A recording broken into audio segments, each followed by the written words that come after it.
això depèn de diversos factors.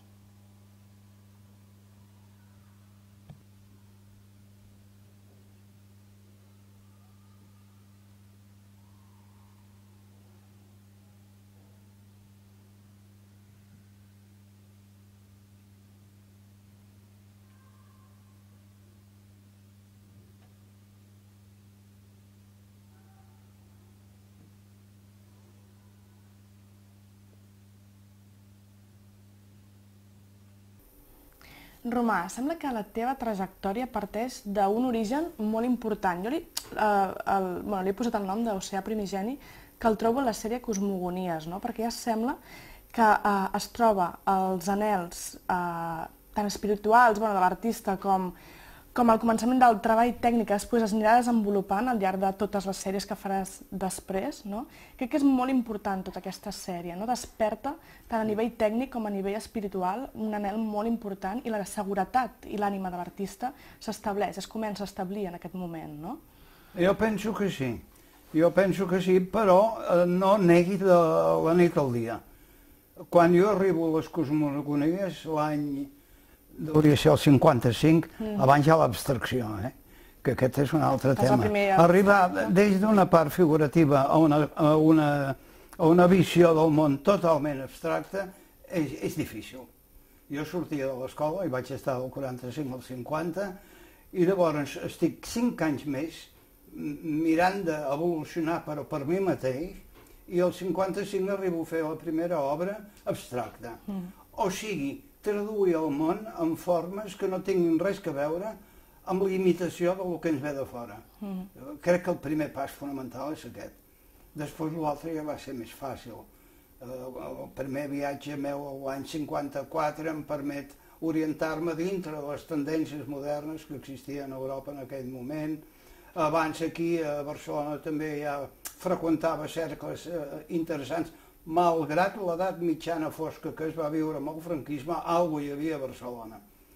Doncs tot això em va permetre sortir cap al 56 amb una abstracció dita informalista, que és el que el Sirlot va batejar com les cosmogonies.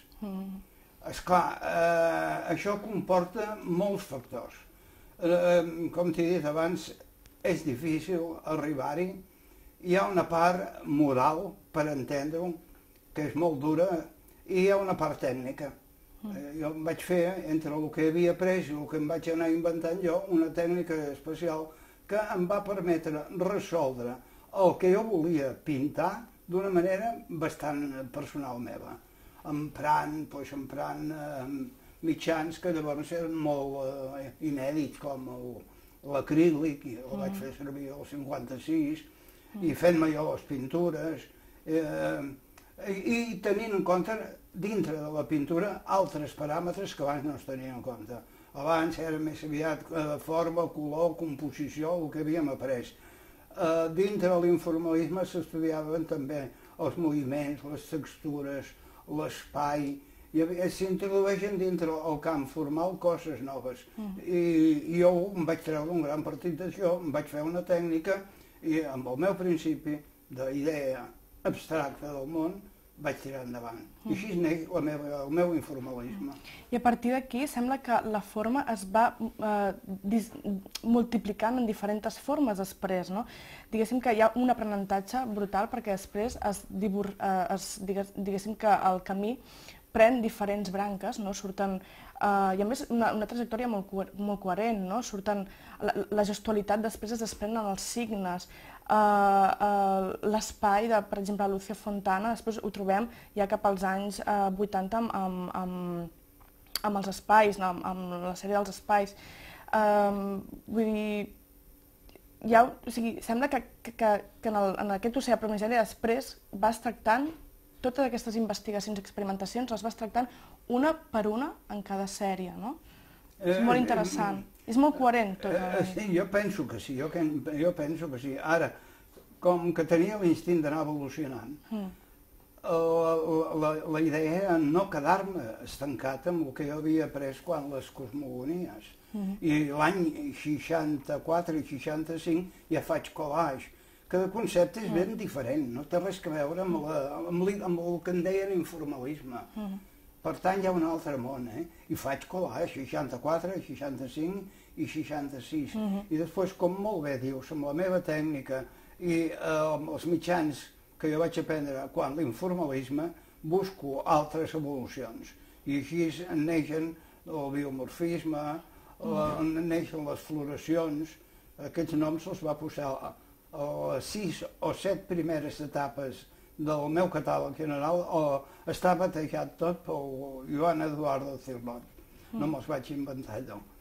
Però, bueno, sí, hi havia un inici que arrencava de l'informalisme, però anava introduint coses fins i tot contradictòries. Malgrat que jo crec que la meva obra és molt coherent, no he tingut mai por en ficar formes contradictòries dintre la meva obra. Per exemple, barrejar informalisme i geometria.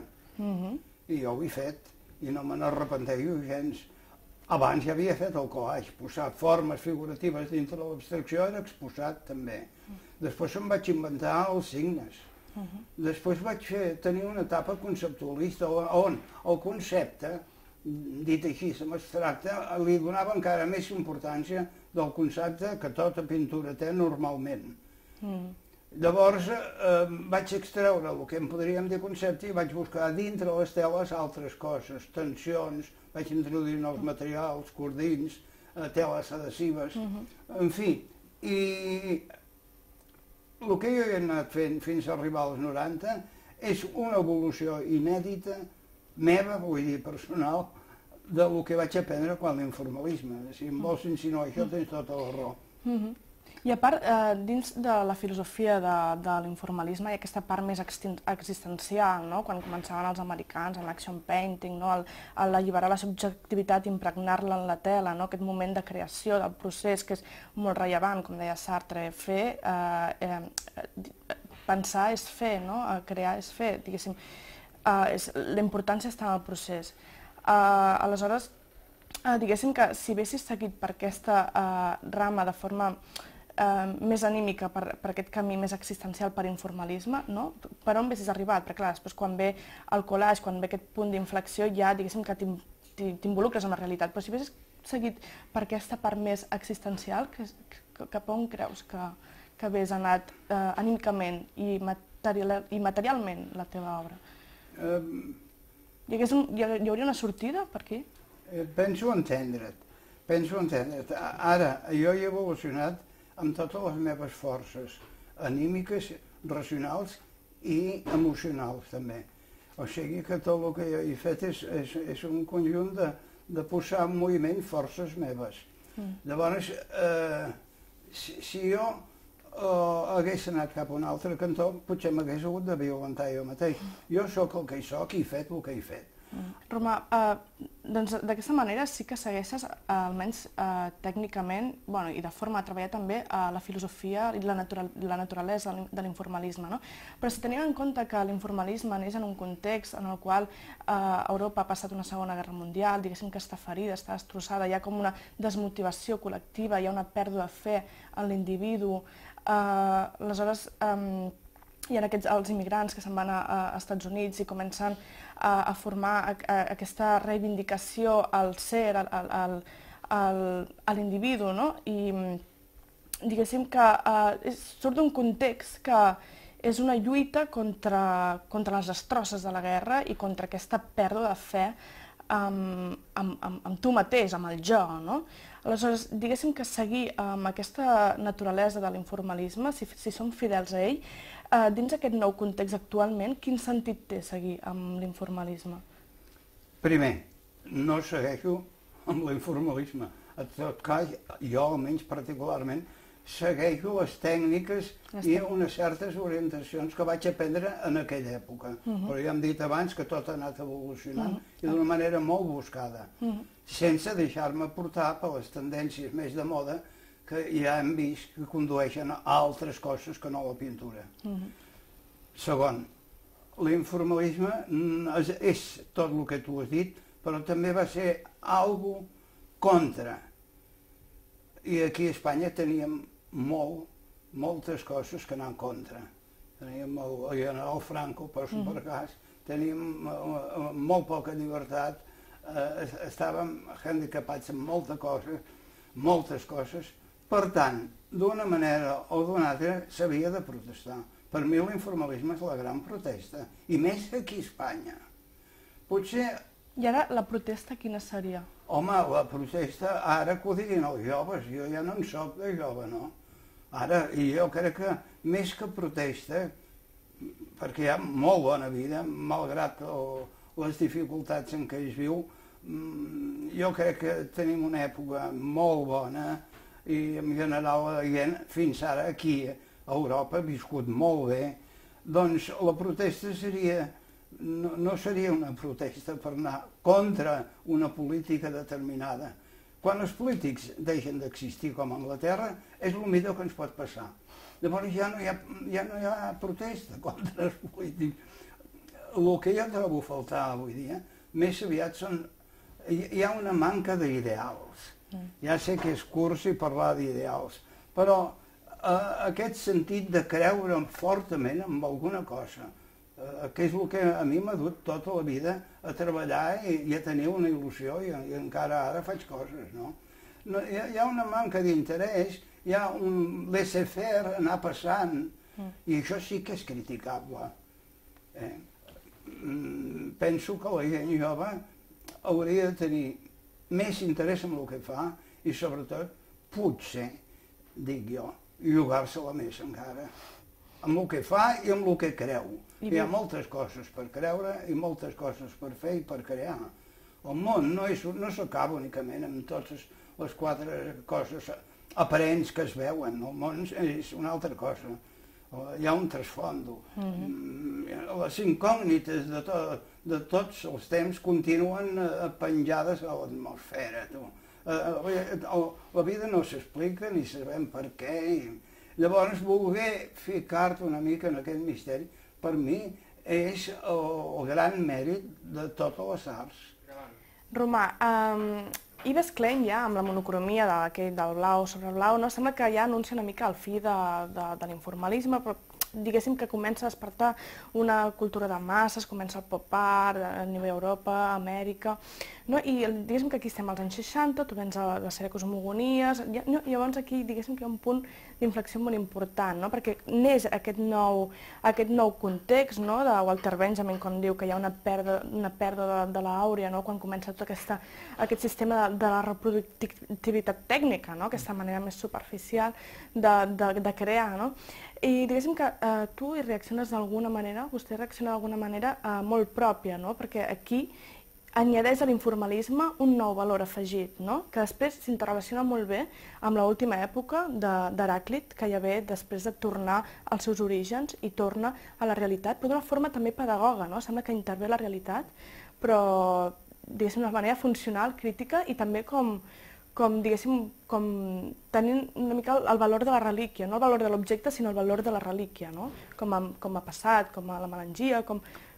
No? Mira, parlem-ne. Sí. Al final de la pintura ha existit tota la vida. Jo tota la vida sempre he sentit a dir que això s'ha acabat ja. Després del Picasso ja s'havia acabat tot.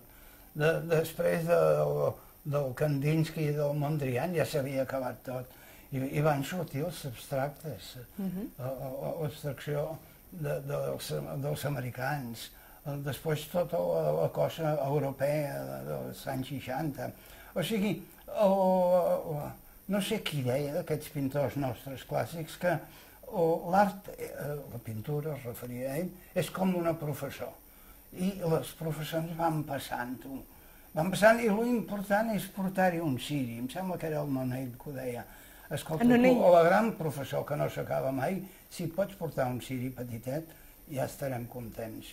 I això és el que he fet amb la meva pintura durant 50 o 60 anys.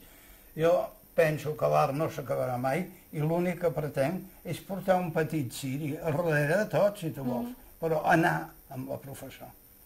Així que el collage, per exemple, comença als anys 60 i es repeteix ara, en aquestes sèries d'Heràclit, hi ha alguna més, algú que vol transcendir la matèria, però també vol fer alguna mena de reflexió social o alguna crítica amb aquests collages de revistes de moda, revistes noucentistes del 1900, no? Sembla que hi ha alguna mena de reflexió o simplement és matèric, és simplement tècnic, és simplement improvisat o hi ha alguna reflexió? Com que a mi m'agrada complicar-me la vida, doncs jo me la vaig complicar sortint de l'informalisme l'any 64 fent els collages d'aquella època. I llavors ja vaig fer la reacció a la lluita contra la guerra de Vietnam, vaig agafar les coses fàcils de les Marilyn del moment. Sí, hi ha una visió ficada dintre la pintura que t'obre una porta a la cosa social, però és una finestreta molt petita. Vull dir, el quadre continua sent un gran quadre i que hi hagi un detall que et proposi una crítica o una reflexió, en aquests moments no em fa cap mal. Però el quadre per mi ha de continuar sent un gran quadre.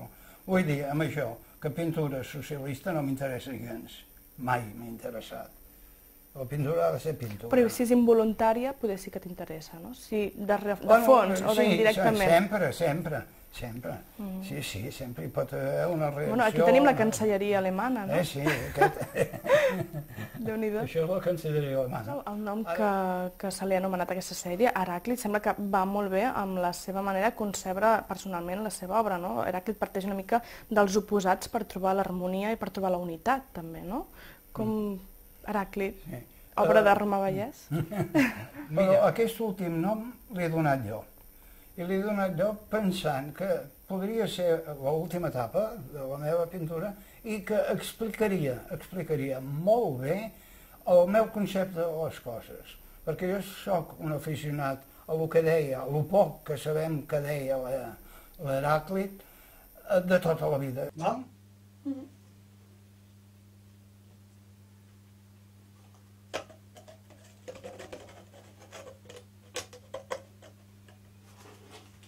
Puc moure'm, no?, per aquí. Fes el que vulguis.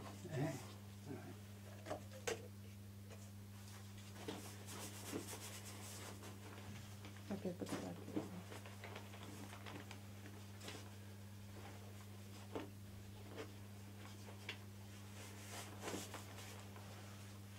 Sí, bueno, clar.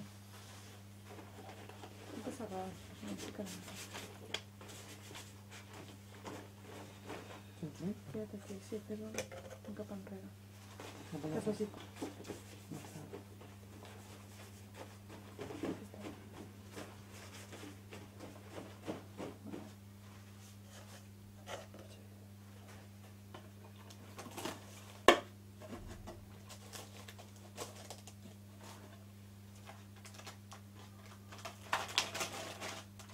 Aquí m'he posat mitja hora demanant això. Com tu vulguis.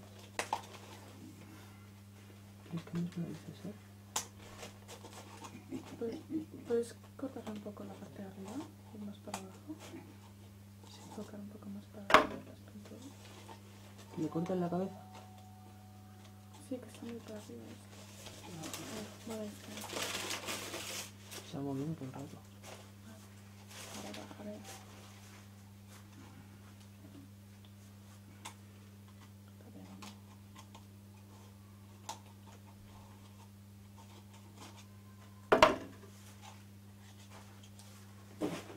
Quadre. Per anar per un altre, si voleu, el que podríem...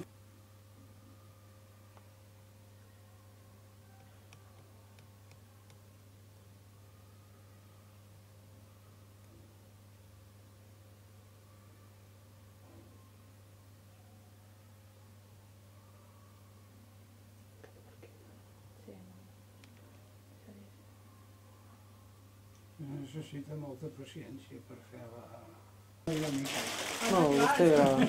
Dependent ja hi estem nosaltres a la càmera. Vostè la pintura? Cadascú la seva. I aquí penso fer una obra d'art, aquí. Perquè...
Compreneu, no? Perquè em poso el guardapols. Sí, clar.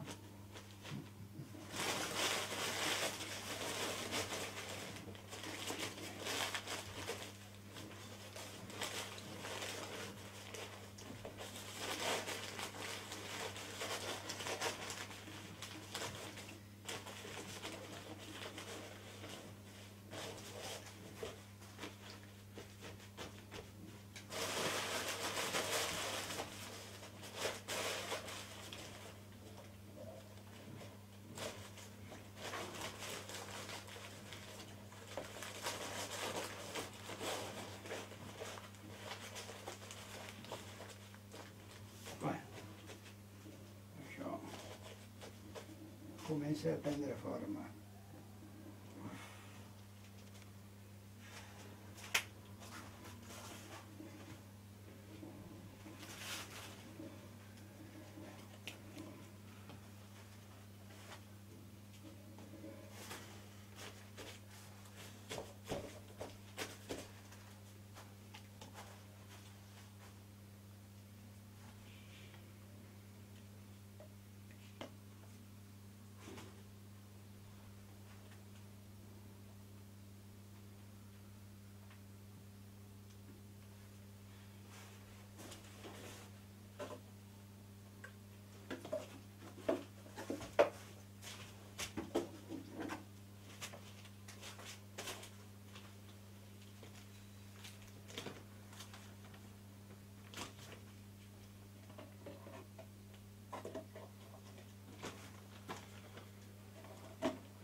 Primers plans?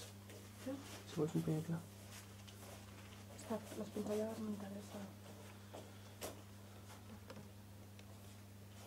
On està ella? Ara vindrà. I ara el deixarem, que ara s'haurà de secar. Ara hi fotré aquí una miqueta d'això. I ara això s'ha de secar,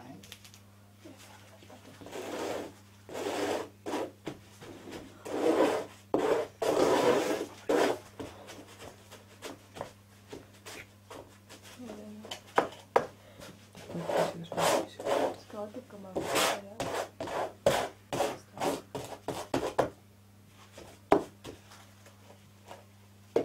Aquí s'acabó. Ara això s'ha de continuar com és natural. I l'última etapa és ensenyar allò. Això es va elaborant, penso que quedarà bé, i l'última etapa és allò. Ha sigut caòtica. Ho he vist una mica fer el pedaç. Està molt bé.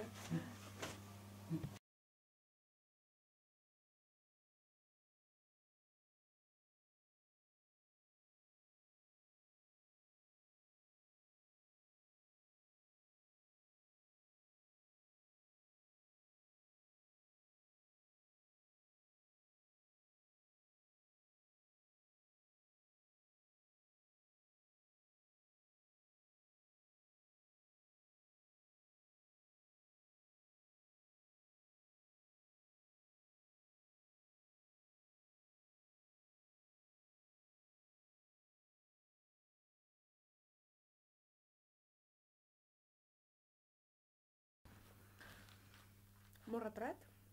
Sí, jo faig retrats. Vols el teu? Sí. Mira, Sandra, aquí tens el teu retrat.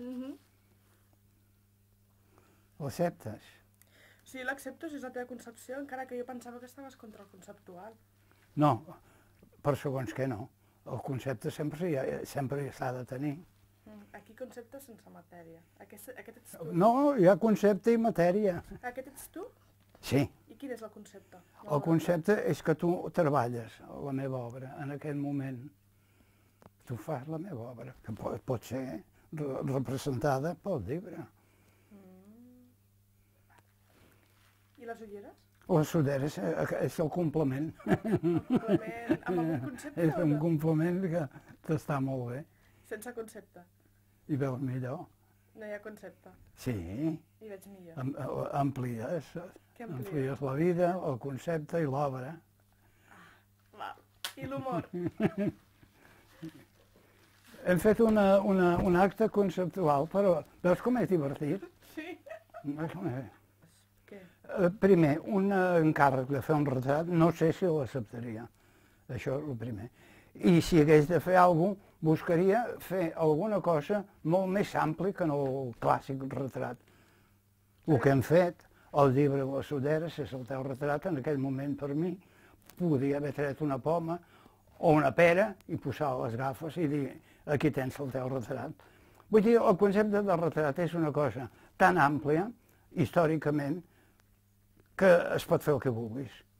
Llavors, no sé si d'això se'n pot dir conceptualisme, però jo crec que compleix una funció en quant a una cosa intel·lectual i en quant a una cosa pràctica.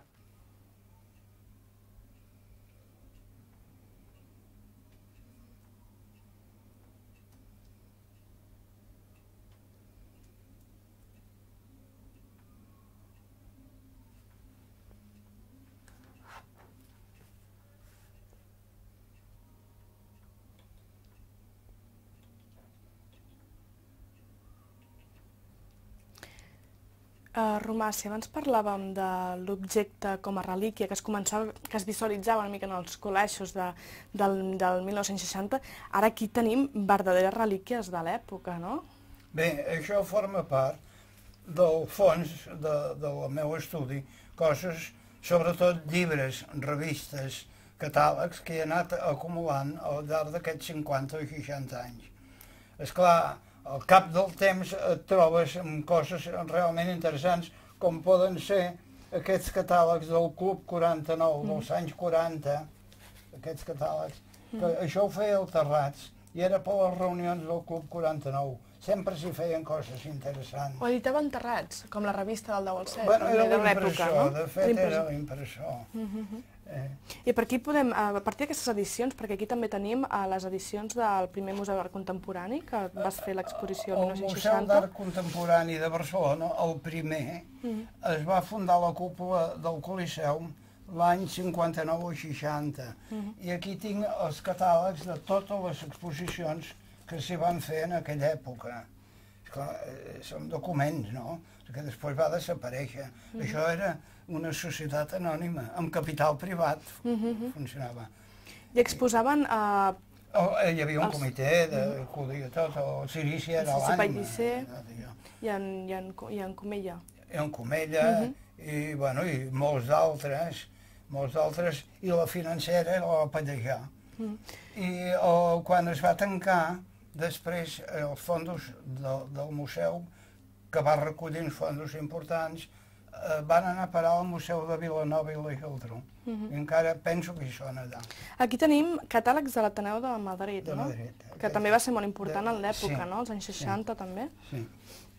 Els catàlegs de l'Ateneu de Madrid dels anys 50 i 60 els tinc tots. Hernández Pijuan, artistes que exposaven a Barcelona i que anaven sortint de Barcelona també. A més, època en què l'art espanyol començava a sortir també. Es van fer una quantitat de coses importantíssimes que ara ningú en parla. I no se'n parla per motius polítics, això és el greu. No és que s'hagi d'anar a favor o contra, però hi havia una institució que va donar a conèixer a Madrid el més important de l'època, i ara sembla que no hagi fet res. Sense restriccions No ho sé, jo hi vaig exposar aquella època 2 cops a l'Ateneu de Madrid o a la Sala Santa Catalina. I es feien coses importantíssimes. Aquí tenim el catàleg de la tercera Bienal Hispanoamericana que es va fer aquí. D'art hispanoamericà que es va celebrar a Barcelona l'any 55. I on per primera vegada es van veure els abstractes americans, el Pollock, el Toby, el 50 americans, ja van exposar l'any 55 amb l'exposició d'art hispanoamericana d'aquell any celebrat a Barcelona. Els americans estaven al Museu de la Ciutadella allà no els va veure ningú. No els va veure ningú, I eren tots, Mira, aquí hi ha el catàleg, aquí hi ha el catàleg de la part americana, hi ha tots els americans de bons d'aquella època, el Motherwell. Franz Klein també estarà. Tots. El Kooning. De Kooning. El Gorky. Gorky, el Sir Gorky. Vull dir que el Toby. I tots els van tenir l'any 55 aquí a Barcelona i penso que va ser una manifestació de les més avançades de l'època. En René Metres va fer bastant, també, no?, pels artistes aquí. El René Metres va ser l'únic marjant important de l'època a Barcelona. L'únic. Per mi no n'hi havia cap com ell. I després no ho sé, si se n'ha sortit... Unes bones edicions, era un home molt aficionat a comprar obres d'art, va posar un dia una galeria i editava aquesta revista, El Correo de les Artes. La diferència de les revistes d'aquella època amb les revistes que es fan ara. L'edició ha canviat una mica, no? És com el llibre que m'ensenyaves de Froutier, de França, diguéssim que el concepte de relíquia ha canviat també, no? Sí, no, ja hi ha, vull dir, en revistes bones. Increïble. Però tenir això dels anys 50 i 60 crec que és important, no? També és important veure com us enriquíeu de la pintura de l'estranger a partir de revistes estrangeres, no? Revistes franceses, perquè aquí... Vull dir, la influència venia molt de fora a través d'aquests medis també, que eren poc comuns, no? Aquests són els primers números de la revista Cimès. A part d'aquestes, jo en comprava d'altres, però aquests dels anys 50 era vital rebre això per poder saber una mica el que es feia fora. Perquè aquests anys aquí estava la cosa molt malament, la veritat. Bueno, aquí hi ha aquest catàleg de la Sala Gaspar, que va ser el primer que va ensenyar al país, a la gent del país, el Picasso. Això és l'any 57, l'any 57. El Picasso encara era un mite, no? Però mira, aquesta exposició la va fer con la col·laboració de la Galeria Stadler de París i patrocinada pel Club 49, els que feien aquestes coses. Llavors també hi havia l'Institut francès. L'Institut francès també feia coses amb sucre... L'Institut francès, el Cercle Malló, el portava el Josep Maria de Sucre. I el portaven molt bé. I l'Institut em va ajudar molt, tant com va poder. Amb beques, donaven beques, jo no en vaig tenir cap, però l'any 54, que vaig per primera vegada a París, em van inflar de cartes per presentar-me gent i institucions bones de París, que em van servir. D'aquesta manera em vaig posar en contacte amb tots els professors de l'Institut Internacional d'Estudis de Sèvres. I va durar l'amistat i la col·laboració, diversos anys em va durar. I vaig conèixer gent important. Doncs tot i que era una època que la cultura, diguéssim, franquista pesava molt, no? En les pinacoteques, en l'art paisatgístic o del règim, no? Hi havia un gran moviment contra de... Bueno, un gran moviment no, hi havia coses petites aïllades, que si tenies prou de sensibilitat les descobries. Si no, la màquina grossa ho aixafava tot. La pinacoteca, els grans noms de professors de l'Escola de Belles Arts eren qui portaven l'ambient de Belles Arts fins, jo diria, fins als 60 ben bé. Però sí que és veritat que el que encara segueix en viu és aquest sector que actuava de forma més discreta, no? Perquè l'altra part, diguéssim, que ha quedat una mica reduïda, no? Bueno, amb el temps s'ha vist que tenien tota la raó del món. Eren els del Club 49, els del Saló de Maig, el Saló de la Tardor, que després va ser substituït pel Saló de Maig. Per seguir l'evolució a Barcelona d'aquella època no hi ha com els catàlegs del Saló de la Tardor. Un bon arxiu. Portava l'hivern, no? Des del 54 fins al 66, per exemple, s'han de seguir el Saló de la Tardor, que no els tinc aquí, estan amagats cap allà. Això és el Saló de Maig. I els salons d'octubre, també, no ens els d'octubre, no sé on els tinc en aquest moment, però els tinc tots. Un bon arxiu. per tenir en compte. O sigui que sí que sí. Romà, hi ha un tema obert que encara no s'ha tret l'aigua clara, que és la relació que hi ha entre art i política de l'època dels 50. Diguéssim que hi havia aquest sector d'artistes que anaven contra el règim i actuaven contra el règim, però alhora semblava que hi ha com un aprofitament per part dels dos bàndols, dels polítics, perquè Franco va aprofitar aquests artistes per fer, diguéssim, una política exterior cultural, va fer contactes a partir dels artistes aquí, i els artistes van aprofitar també per sorgir a fora, no? i fer-se coneguts. Aquest és un tema complex i complicat. Art i política, ho podríem dir, sempre ha existit. I l'art ha anat a darrere de la política sempre. Vull dir, ha anat l'art sempre a darrere dels que manen, a darrere de l'Església, per obtenir encàrrecs, a darrere els impressionistes, a darrere els burguesos per poder pintar. O sigui, no ens hem d'espantar que l'art estigui una mica al servei de la política, perquè sempre ho ha estat. Ara, dit això, si tu el que em vols concretar és aquella visió dels anys 50 que tots vam criticar tant, una visió franquista que no anava enlloc escarosa, que t'obligaven a fer l'Acadèmia de Belles Arts. Per què aquests senyors mateixos es van aprofitar una mica dels vanguardistes, que és el que ensenyaven a fora? Van agafar, van formar les Biennals de Venècia, d'un altre lloc, i van invitar a la gent una mica vanguardista d'aquí. Per exemple, el Tàpies, la primera vegada que surt d'Espanya, va de la mà del González Robles, que era el comissari que feia les exposicions en aquella època. Hi havia alguns que estaven en contra i alguns que estaven a favor, no? Hi havia alguns que eren més fidels. És que tothom se n'aprofitava del que volíem tots plegats que ens invitessin a les Biennals, esclar. I tots sabíem que l'art del Franco no era aquest, l'art del Franco era el de la Pinacoteca, el que es venia a la Pinacoteca, els 4 frescos que es pintaven a les iglesias. Llavors, escolta... Doncs eren interessos compartits, aleshores. Sí, potser és desagradable d'haver-ho d'acceptar, però l'artista on va normalment és allà on li donen feina. I sortir a les Biennals de Venècia era un orgull, i la de Brasil, i la del centre d'Europa.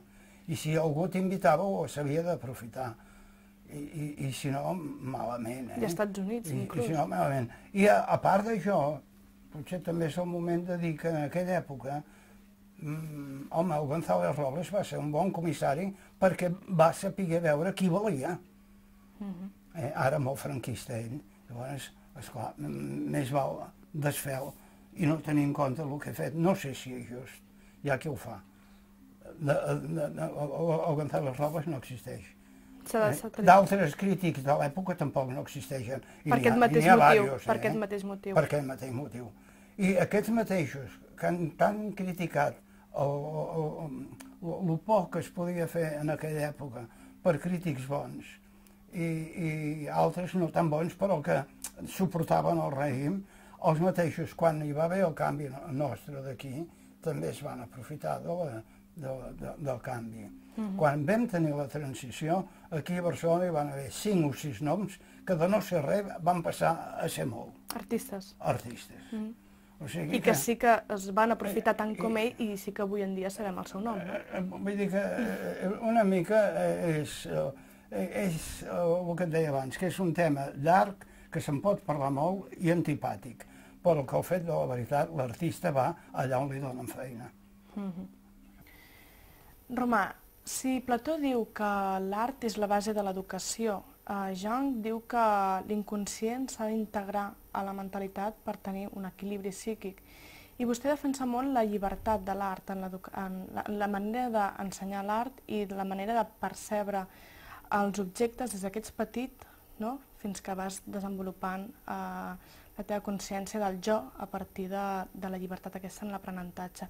Però no ha d'haver-hi alguna certa limitació en la llibertat de l'aprenentatge artístic si considerem que l'art pot ser la base de l'educació, és a dir, la base de d'aquesta interrelació entre el jo i l'exterior, aquest coneixement de l'exterior no pot ser realment totalment lliure tampoc, no? Quines limitacions aleshores hi hem de trobar? Penso que no podem amb un sí o un no contestar aquesta pregunta. És molt complexa tot això que em parles. Si es tractés de l'art infantil, de l'art dels nens, et diré que sí, que als nens se'ls ha de deixar en plena llibertat perquè puguin desenvolupar la seva activitat gràfica, el seu quefer gràfic. Primer els moviments, que són una pura meravella.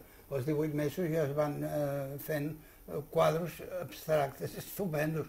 Després tanquen les formes, treuen uns tipus, tenen tota una tipologia pròpia dels nens, van desenvolupant fins als 8 o 9 anys, d'una manera espontània. Interferir en aquesta educació és un crim. I s'interfereix, i no passa res. És un crim, però no passa res. O sigui, si amb els més petits no es té en compte l'art com a educació, què es farà amb els grans? Que només hi ha assignatures purament racionalistes, com l'arquitectura o medicina, vull dir, ara dir que l'art ha de ser la base de l'educació, ho hem dit, jo ho he dit moltes vegades, i és molt fàcil, però la realitat és molt difícil. La naturalesa de la societat implica que has d'acotar-te a alguns límits. Que més voldríem que l'art formés part, almenys fins als 10 anys, com a base de l'educació dels nens. Què més voldríem? Què més voldríem? I després també que continuessin les activitats artístiques, la dansa, el ritme, la poesia, la música, tot.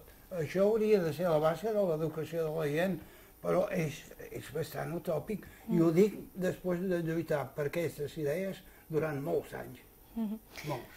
Romà, sí que és veritat que l'actitud del nen és una mica l'actitud de l'artista, no? Diguéssim que en els primers dibuixos dels nens, fins als 7, 8, poder 10 anys, hi podem trobar una psique que després evolucionarà i podem ja insinuar quina psique tindrà aquesta persona. Veritat? Sí. En Jung ja fa un diagrama sobre això. Es pot definir. Doncs a mi m'agradaria que me'n definessis un, a partir d'un dibuix abstracte que va fer una nena amb 6 o 7 anys. El tens aquí? El tinc aquí. A veure. Aquest. Bueno, crec que es mira així. L'ensenyarem, no? Sí, ensenyem així. Home.